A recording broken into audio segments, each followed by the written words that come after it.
What is going on, everyone? My name is Andy. Welcome back to another FPL video. And this one is some of my final thoughts ahead of the Game Week 4 deadline. There's a lot of injury news in this one. We've had updates about Palmer, Sarr and Strand Larsen, plus a few other players that I don't think we were expecting. I'm going to answer some of your questions. And then at the end, I'm going to go on a long ramble about my team and why I probably need to wildcard. I just haven't quite accepted it yet. It's not looking great for my team. Let's get into it. So let's start with Chelsea. Maresca was asked about Cole Palmer today. He said Cole took part in the first training session on Thursday, but not the entire session. He went on to say they're going to try him in the session on Friday afternoon to see if he's okay. Otherwise, he's out for tomorrow again. So they've got another training session this afternoon. If he comes through that with no issues and they think he's available to play, he may well start. Otherwise, he's going to be out again. So there's not a guarantee that he's going to play against Brentford away in Game Week 4. And I think ultimately, with Champions League and stuff starting after this weekend, they're not going to take any risks with him. So if there's any doubts, as we saw in Game Week 3, he's going to be pulled out of that game against Brentford. So I think right now, I would probably assume more so that he's not going to start than he is going to start. I can't guarantee that, of course, but that's my read of the situation. He went on to say, it's recovery from the injury. It's not about managing him. But then he said, but we also probably need to think about managing him a little bit because of the amount of games. So he's a risk for Game Week 4. And I think he's going to start pretty much every game he's fit for. But we might see earlier subs than we're used to. I don't know if he's going to play like 90 minutes on the weekend, 90 minutes Champions League, 90 minutes weekend, etc. I don't know if he's going to be like a Salah or, a Bruno Fernandes. I know Man United are not in Champions League, but you've seen Bruno do that with like Europa League games in the past and stuff like that. So I think if I had Palmer and I'd held him through Game Week 3, I'd probably lean more towards selling because you've got a situation where he might not start against Brentford away in 4, which is arguably the best fixture up until Game Week 9. Man United away in 5 is not awful, but it's not easy. Liverpool at home in Game Week 7, not great either. And obviously he's a lot of money. And for most people, you're not going to need him back until probably Game Week 9 when they've got Sunderland at home. So if you've got a great squad and you can just bench him again and decide what to do in Game Week 5, absolutely fair enough. But I think for most people, if you're 50-50 about it, I'd probably lean towards selling if you can do it with free transfers. Maresca also talked about the players that played in South America during the international break, like Caicedo, João Pedro and Estavo. He said there's question marks over them. So I guess there is a slight doubt about whether they will play. For what it's worth, I think that Caicedo will definitely play. And I think João Pedro will definitely play as well. But we might see earlier subs. So instead of João Pedro coming in and playing 90 minutes, maybe it's 70, 75, 80, something like that. He was asked about the number 9 situation. Lots of info in this press conference. And he said the only number 9 is Mark Guiu. So he doesn't necessarily see João Pedro as a proper number 9. But he did say João Pedro can play there. And they could also use Tyreek George as well. So I looked at it when Liam Delap is out until like November. The João Pedro is definitely just going to start every game as the number 9. But it doesn't sound like Maresca necessarily sees him as that number 9. Now, for what it's worth, he might just have to play there. But I'm still not convinced Mark Guiu is going to get lots of minutes. But maybe he will. Maybe I've got the João Pedro minutes call wrong. So if Guiu is going to get some minutes as number 9 and Palmer's going to be back soon and can play 10, do I think João Pedro gets benched? I just don't see it. I just don't see with the current players Chelsea have got João Pedro getting benched. So I still think he's a good option, but I think he's far from essential. Like he's over 60% owned. Man United away in 5, Liverpool at home in 7. He's fine, but I still, in the back of my mind, I still don't think he's quite as good as the ownership suggests. So if you're not sure about João Pedro and you want an excuse to not go there, maybe use the South American thing as your excuse. But in my opinion, he's going to start, and I suspect it will be as the number 9. Let's talk about some of the other team news we got today. So Strand Larsen is confirmed out for Game Week 4. Vitor Pereira said the injury is a bit more serious than we first thought. So he's missing Game Week 4, and I guess there has to be some doubts right now about whether he'll be back for Game Week 5 against Leeds at home. He's been an absolute nightmare pick, to be honest with you. Blanks in Game Weeks 1 and 2, out for Game Week 3, drops in price to 6.4 million, now out for Game Week 4, and maybe a doubt for Game Week 5 too. I think unless your squad is seriously good where you can bench him this week and the rest of the 11 looks good, I'd lean towards selling him. The only slight issue is, who do you sell him for? Because at his price and below, there's not many options. Thiago possibly for Brentford if he's going to continue playing number 9. Maybe we'll get penalties back now Shard has missed. You're buying him before he plays Chelsea at home, which doesn't feel great. If you've got more money, you could take a punt on Voltemade, go for Evan Nielsen, maybe go up to João Pedro. But that's if you've got money to spare. But I don't know. I just don't think it's a guarantee he's going to play game week 5. That's what worries me about him.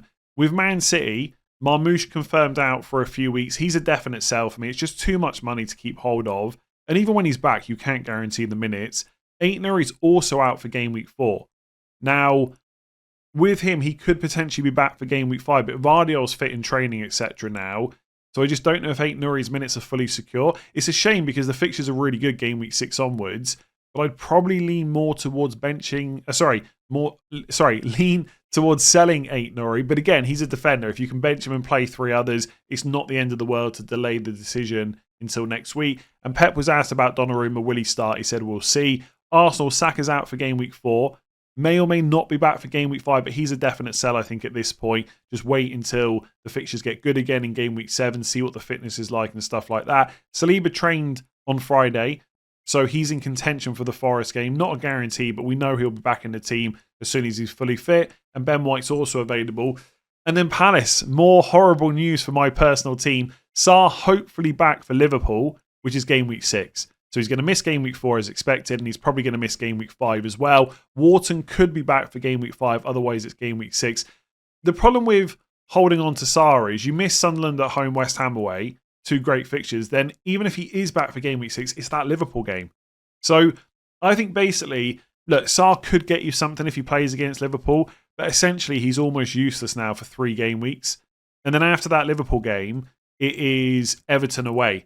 So you've potentially got 3 games where he's getting nothing, like 2 for certain because he's out, and then Everton away. Like I don't mind having him for Everton away if he was going to be fit for the 3 games before, but I think Sarr's a sell. I've already spoken a lot this week about replacements. If you've got the money for Semenyo, that probably makes a lot of sense. Otherwise, if you want to go cheaper like Reinders, Paquetá, someone like that. But yeah, Larson out for game week 4. So is Aitnouri. And Sarr definitely out for game week 4 as well. And Saka. Loads of information this week. For Newcastle, Eddie Howe has confirmed that Johan Visser is out for game week 4. Apparently, he's got a knee injury. Craig Hope, who's a journalist that covers Newcastle, said he needs to see a specialist and there's no time frame on when he might return. Now, it might be that he sees the specialist and he says, no, you can play again in 1 to 2 weeks. But that sounds like it could be a little while. The fact that he has to see a specialist in the first place, they're not sure when he might be back. I think basically in the short term, it makes Voltemade quite a good option. Now, obviously, there's a lot of unknowns there, right? He hasn't got a huge amount of minutes with, lots of top flight football. But with Osula, the only other option for number 9 because Gordon's suspended, I think Voltemade's starting this week. Eddie Howe said he's fine. He might not play 90, but he could go and play 70 to 80 minutes. So if you're on free hit, I would definitely consider him as a punt. And I don't hate bringing him in as a free transfer. The only problem is, I don't know how long I can guarantee that he'll continue to be first choice because when Visser is available, he's going to get plenty of minutes as well. But Wolves at home this week, Bournemouth away in game week 5. Short-term punt, Voltemade, why not? I think he's going to start, but of course I can't guarantee it because we haven't seen him in a Newcastle shirt yet. And Ramsey's out for a month. That probably doesn't affect FPL too much. For Liverpool, Slot, unsurprisingly, said they'll need to build up Isak gradually. So he's not going to start game week 4. I've said that already. I don't think he'll start game week 5 either. At some point, it might be the case that he's starting matches and getting subbed early. That's another way to build his fitness up. But they've got so many Premier League and Champions League matches to coming up. I just don't think he's an FPL option right now. 10.4 million, you need way more certainty than that. I would say if you're keen to get Isak in your team, game week 8 is probably the first time I would massively worry about it. Because if he's not starting Burnley away and Everton at home, 6 and 7 is 2 away games against Palace and Chelsea. It's just not that exciting. He's not going to be on penalties. The minutes are not there. Just ignore him. Frimpong's back in training. Does he come straight back into the team? I think Szoboszlai's played pretty well at right back, so not necessarily. I think most people, if they owned him, they've probably already sold him. For Bournemouth, Cook is back training with the team. 5 million midfielder, but isn't 100%. He also said, Iraola, they're managing a couple of situations with returning internationals. So maybe they've got some injury concerns there. It's hard to know, but I suspect that players like Semenyo will probably be fine. So if you're looking to buy him this week, I wouldn't let that put you off. With Man United, Amorim confirmed that Bayindir will start in goal. And Cunha, Dalot and Mount are all out. He doesn't know how long it will take to get them back. He did say if you ask Cunha, he would basically say he's available for the Man City match, but they're taking it day by day. So if you've got Dorgu and you didn't really want to sell him, granted, you're probably not getting a clean sheet in either of the next 2 games. You could just keep him for a bit longer. Because if Dalot ends up being out for a while, Dorgu's going to play left wing back. Also, and this isn't probably massive news for most of you, but with Cunha and Mount out, you need someone else to play number 10. It's quite likely that will be... But there's a possibility it's going to be Bruno Fernandes. Depends whether Šeško starts. Actually, I don't think it matters. I think Fernandes in Burmo with Šeško up front, or in Burmo up front with Fernandes and Diallo behind. I don't know who else is going to play number 10. I think if Mainu comes into the team, it will be to play central midfield and Fernandes will push up. So Fernandes maybe looks like a slightly better option now with more advanced positioning. But either way, he's a good pick. So don't worry about selling him too much if you own him. And then just a couple of other teams to cover off. For Nottingham Forest, John Percy from The Telegraph said that Aina is going to be out for 3+ months. So if you've got him in your team, he's a definite sell. And if you were worried about Nico Williams' minutes, which you probably shouldn't have been, they look absolutely fine going forward. And then for Everton, David Moyes has said that Ndiaye is a doubt for game week 4. It doesn't sound like it's a major issue or anything like that, but he's got a knock and they need to see whether or not he's going to be available. So that might impact some of you if you've got him in your team. Obviously, don't buy him right now, but it doesn't necessarily make him a must sell. If he's your only issue in the team, you can just bench him until game week 5, which is not great anyway for Liverpool away. But like I said, it doesn't sound like he's going to be out for a long time. So let's get into some of your questions. I'm struggling to get Haaland and Salah into a free hit team that still looks solid. Is Haaland essential this week? Was happy to go with just Salah, but Haaland loves playing Man United. What are your thoughts? Now, I haven't put together a free hit draft since I did the video last week, but I also struggled to fit both of these players in. If I'm looking at the top 3 forwards this week, Haaland is number 1, but to put him in the same team as Salah, it's difficult. I just think there's way too many compromises. So for me, it would be one or the other. And I would just keep it simple, right? Who do you think is going to score more points? Salah versus Burnley away or Haaland versus Man United at home? They're both good options, but for me, the answer is Salah. So because of that, I would have to sacrifice Haaland, because captaincy-wise, I know I'm going to go for Salah. So just fitting Haaland in when I'm not going to captain him just doesn't feel worth the compromises. If you think Haaland's better, absolutely nothing wrong with that. Put him in and take Salah out. But for me, if I'm going for one, it's got to be the guy playing Burnley, no matter how bad Man United might be. So Crystal Palace defenders, Munoz went up in price last night to 5.6 million. So this is the question we've got. Is Munoz worth 0.6 million over Lacroix? If I want Palmer and or Saka back later on, money could be tight. So there's always a balance with these things. You take the points right now versus leaving yourself a route open to other players later on, even though it might be 5 or 6 game weeks away. So for example, Cole Palmer, you might not really want him back until game week 9, but you've still got to think about how you're going to do that, despite it being only game week 4. What I would say with these 2 players, I still think if you're asking me who's going to score the most points over the next 6 weeks, it probably is Munoz. He's just so attacking and he can get you defensive contributions as well. But I don't think there's enough of a difference to block yourself off of a move you know you're very likely going to want to do later on. So if you're looking at your future plans and you need the money to get Palmer or Saka, whoever it might be, and if you go for Munoz, it's likely to block it, whereas if you go for Lacroix, it keeps that option open. I think I'd just go for Lacroix. I think he's really good value at 5 million. I think he's worth the 0.5 over Richards. His goal threat is much better. He's much better for defensive contributions as well. And I think he's good value versus Munoz. So if I was free hitting this week, for example, and I could only have one, I would take Munoz every day of the week. But as a longer term pick for 0.6 million less, I really like Lacroix. So the gap is not big enough to block a move. If money's not an issue, or you know for sure you're going to wildcard in 6, 7, 8, whenever it might be, I would just take Munoz. But everyone else, go for Lacroix. So what are your thoughts on Oscar Bobb? Taking a look at Man City forward, surely he needs to keep getting good minutes. Also, he's 0.3 million cheaper than Reinders. These questions always make me smile. Not because they're bad questions. We all want really good value players in our FPL squad. I just feel like we have this same conversation around Man City attackers every few weeks, every season. Like the line of surely he needs to keep getting good minutes. I hate to break it to you. He's a Man City attacker under Pep Guardiola. Nothing is guaranteed. Outside of Haaland up front, I don't think anyone else's minutes are fully secure. Reinders is probably pretty good. But I do think he'll continue to start. But again, let's wait and see what happens when Champions League starts up. Could there be a reduction in his minutes? Possibly. I don't think it's likely, but it could happen. The only player I'm guaranteeing you will keep starting when fit is Haaland.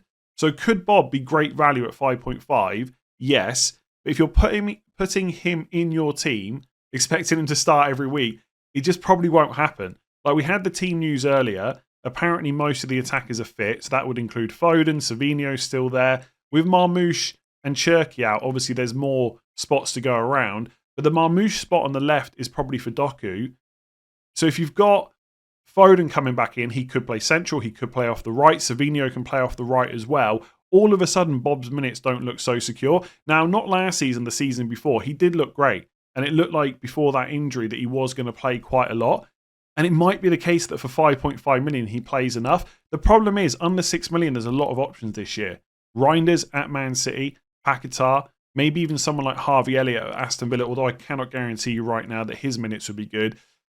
I don't know, like, I just feel like on the surface of it, it feels amazing, right? So cheap Man City play, you put him in your squad. As soon as he gets benched, the question will come in, do I sell him? Do I keep him? You keep him, he gets benched again. Do I sell him? Do I keep him? It just happens over and over. So I'm just going to say what I always say. If you're happy to put up with an early sub or an odd benching here or there, put him in your team. If you're not prepared to put up with that, just ignore him. Because there is no way the minutes keep being good, in my opinion. So what are your thoughts on Xavi Simons as a punt? I think if you are viewing it as a punt, then he's absolutely fine in theory. The price is good at 7 million. His stats in the Bundesliga were pretty decent. He's coming into a Spurs team that we're expecting to be pretty strong under Thomas Frank, despite the result against Bournemouth in game week 3. The fixtures are good. West Ham away, Brighton away, Wolves at home, Leeds away. 3 of the next 4 are away, which is not ideal. But individually, each one is okay, especially for a 7 million attacker. So as a punt, and as long as you view him as that, I think he's good. But obviously there's some unknowns. Not every player that comes from the Bundesliga hits the ground running. I don't follow the narrative that you've got to ignore players that are new to the league, but some of them do struggle. Xavi Simons might be that player. As much as I think he will come in and play number 10 and play regularly and have good minutes, can't guarantee that either. We haven't got any information to go on under Thomas Frank with Xavi Simons in a Spurs shirt. So as punts go for 7 million with the fixtures they've got, I really like him. But you have to set your expectations that it could go wrong because we don't have any information from previous seasons in the Premier League to go on. So I like him. I also would say between 6 and 7 million, I don't think there's a huge amount of like amazing standout options. Like Grealish is good, Njai is good, etc. But there's no one there where I think they are definitely much better options than Xavi Simons. Like, as an example, for forwards, I quite like Voltemada now as a punt with the Vissa news.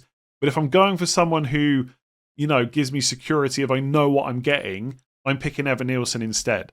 Whereas with midfielders, I don't necessarily feel quite as strong that the other options are miles better. So that's a long way of saying I like him as a punt, but he is a punt. There are definitely unknowns there. So I guess it's time to talk about my own team. And I'll pre-warn you now, this is probably going to turn into a little bit of a ramble because I've got a few issues and I'm not 100% sure right now exactly what I'm going to do.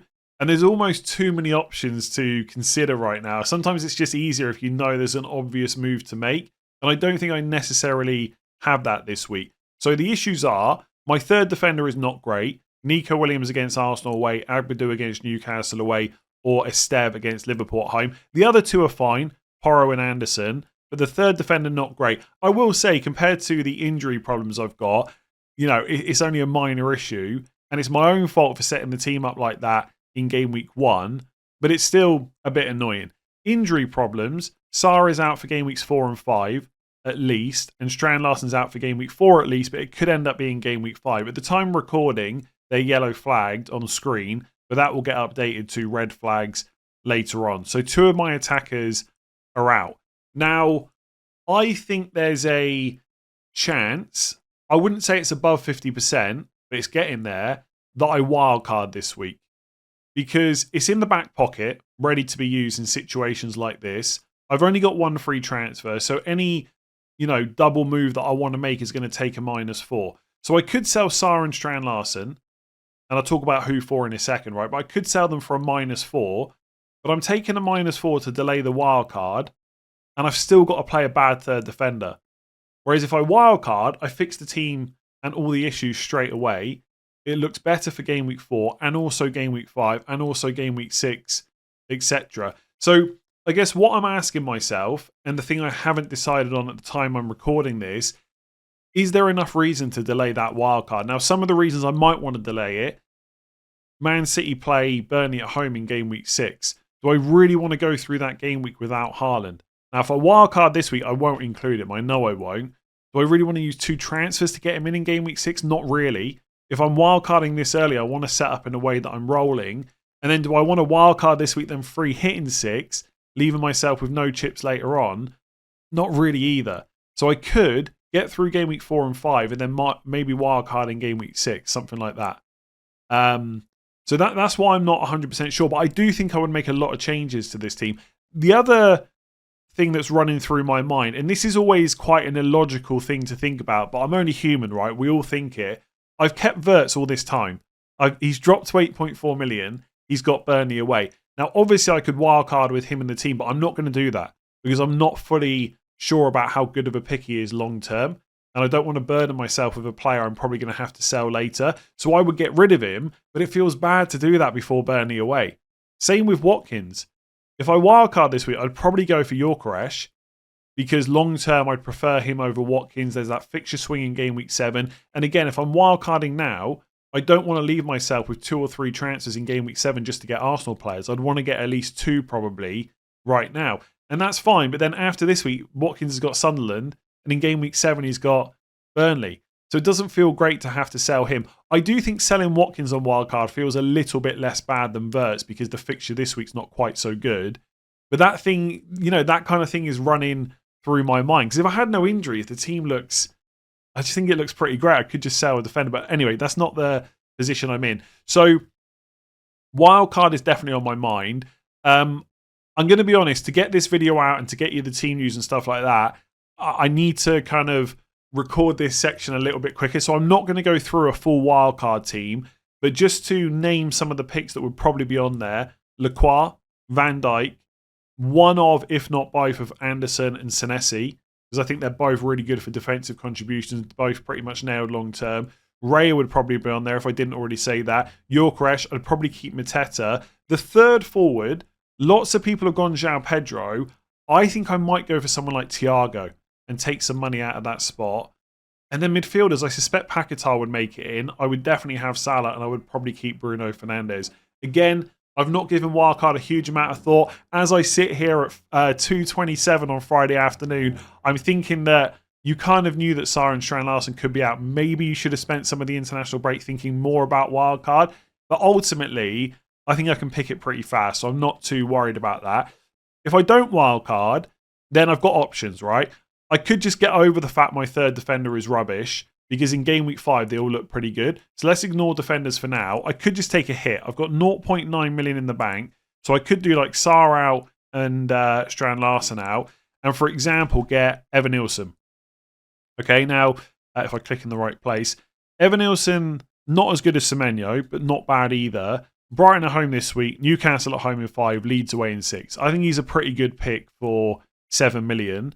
And if I wanted to bench boost in game week 5, I don't mind playing him against Newcastle. That would leave me 6.8 million to spend on another midfielder.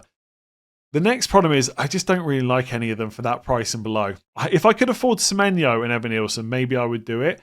So let's look at the options, right? Njai apparently has got a bit of a knock, so I can't pick him. If I go for Jack Grealish, then I'm taking a hit and then still trying to bench boost in game week 5. But then I've got Jack Grealish and Dewsbury Hall against Liverpool away. That's just rubbish. So I don't think I can buy another Everton player. I could go for someone like Kudus potentially, but deep down I probably want Xavi Simons instead. West Ham away, Brighton away is okay. Then I'm just going down to someone like Paquetá, who's got Spurs at home, Palace at home. He's okay. And I think if I wildcard, I probably would go for him as like a long-term, safe-ish pick that's always going to start. But as a short-term move, I don't know if he's that exciting. So I kind of hate all the options 6.8 and below. Even Reinders, Man United at home is good this week, but it's Arsenal away in game week 5. And I think if I'm going to take a hit this week to delay the wildcard, I ideally want to set myself up to bench boost in game week 5 to get that out of the way before I do end up hitting the wildcard button. So unless there's someone I'm just missing right now, there's no one that really is that exciting, kind of below 7 million. But Enzo Fernandez, maybe. But I just feel like with Chelsea players, like Brentford away is fine, but then Man United away in 5? I don't know. Like I could go to João Pedro up front instead of Evan Nilsson, like do Paquetá and João Pedro, but I think Evan Nilsson for the next two with 2 home games I just prefer. I guess if I wanted to take a punt, I could go for Yeremy Pino potentially. He should be fine. Sunderland at home, West Ham away. Just go for him instead of Sarr. Will he definitely start? Probably without Sarr there, but I guess that's not a guarantee either. I think basically if I go for someone like Yeremy Pino, I'm telling myself I'm definitely wildcarding in game week 6. And I'm not sure I want to do that, really. So that midfield spot's annoying, but I guess something like Paquetá, I could go for him. He just feels rubbish. Honestly, I just hate it.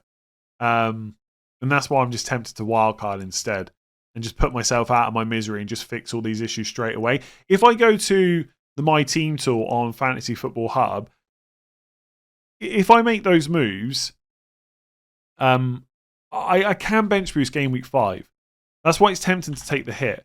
So if I just put Paquetá in here and get rid of Strand Larsen and put in Evan Nilsson, we'll make the transfers. We already know my defence looks bad this week. But if we go to game week 5, they've all got fairly good fixtures. So if I just optimise the team, the bench would basically be Sanchez against Man United away, Dewsbury Hall against Liverpool away, Esteve against Forest at home, and Porro versus Brighton away. I mean, even when I look at that, like it's 3 away games.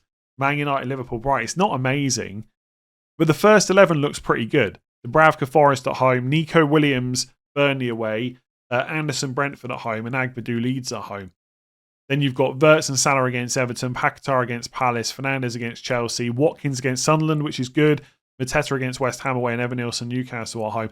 I don't know. By the way, if you want to check that out, links in the description below. 50% off at the moment. Always handy to look at what your teams will look like over the next few weeks. There's loads of other tools as well. So make sure you check that out before the deadline. I look at this team and think it's cost me a -4. Is it that good? Maybe not. Maybe I just wildcard. Like, I had the thing of wildcarding in game week 13 because there's fixture swings for Man City, Liverpool, and Newcastle, right? So there's lots of players I could want from those teams. But I'm probably going to have Salah anyway. Am I really going to be able to afford Haaland and Salah at that point? Maybe not. And if I'm not going for Haaland, how many other Man City players am I really going to be, happy going for because of minutes and stuff like that? Who knows? Maybe the goalkeeper at that point. And Newcastle players are good, but again, with Newcastle, like it's always easy to say I'll just transfer them in. Obviously, injuries like has happened this week could occur, and it will stop me making those transfers. But now that Isak's gone, like Newcastle players are a little bit easier to get to, right? Because if we get to the good fixtures they've got, I mean, it's not even game week 12. For Newcastle, really, the really good fixture run starts in game week 15. Burnley at home, Sunderland away, Chelsea at home, Man United away, Burnley away, Palace at home, Leeds at home. So 15 to kind of 21. Like by that point, can I set myself up to bring in a defender or maybe a midfielder? And like if I want one of their forwards, it's Visser at 7.5 or Voltemada at 7. They're a lot easier to get to than Alexander Isak would have been at kind of 10.5 million. So I don't know. The plan was to go long and wildcard later, but I just don't know if there's enough reasons to delay it right now. Like, how much more info are we going to get over the next 2-3 weeks to make wildcard 6 or 7 much better? We already know all the transfers that are done now. We've got a good idea of who's going to play. Okay, Xavi Simons we haven't seen yet. Yeremy Pino we haven't seen without Sarr and like over the long blah, blah, blah. But there's not like a ton of players I'm unsure about. I think, just looking at future weeks and stuff, I think there's a really good chance that I've just hit the wildcard button by tonight. And I'm not trying to like create suspense and, trying to get you to watch another video later or the deadline stream tomorrow. I'm just not sure. Like it's not 2:30 anymore. It's 4:30. It's 2:34. I've spent a long time recording this section. I just think I need to wildcard. I don't know if anyone else has this for FPL, but deep down, I know I'm probably going to hit the button. I've just not fully accepted it yet. Just taking a hit and then still having a bad defense, and then still not being completely happy with the attack either. But then I'm just going to get Yorkresh instead of Watkins, and I'm going to get someone else instead of Wirtz. Also, I'll be honest, I don't know if I'm going to go for Dewsbury Hall on wildcard, and there's part of me that doesn't want to drop him either, because I think at 5 million he's pretty good value. And they've got good home fixtures as well. I mean, imagine wildcarding and keeping Dewsbury Hall. That would feel a bit rubbish, because he's still got that Liverpool away game next week. I'm going to leave it there. I think the most likely outcome is I wildcard tonight. or I do Evan Nielsen plus a midfielder in for a -4 and just get over the fact that for 1 week only, my third defender is not very good. Because actually, over the next few weeks, it doesn't look so bad. Like if I go to game week 6, let's say that I'm not free hitting that week. Like Porro against Wolves at home is fine. Anderson against Villa away and Nico Williams against Sunderland at home. Game week 7, Agbadu against Brighton at home. Porro's got Leeds away. And I guess I play Nico Williams against... But then even then, it's like away games again. Maybe my defence isn't that good. I don't know. The longer I record, the more the realisation hits that I need to probably wildcard. I'm going to leave it there. Thanks for watching. Make sure to check out Fantasy Football Hub. 50% off at the moment. Links in the description below. Or scan the QR code on screen. Give the video a like. Hit that subscribe button. If I wildcard, I might try and make a video later if I can. Otherwise, deadline stream tomorrow starting at 9 AM UK time. If you got this far and you listened to that whole ramble, fair enough, because I don't think it was that useful. But yeah, there we go. See you later on.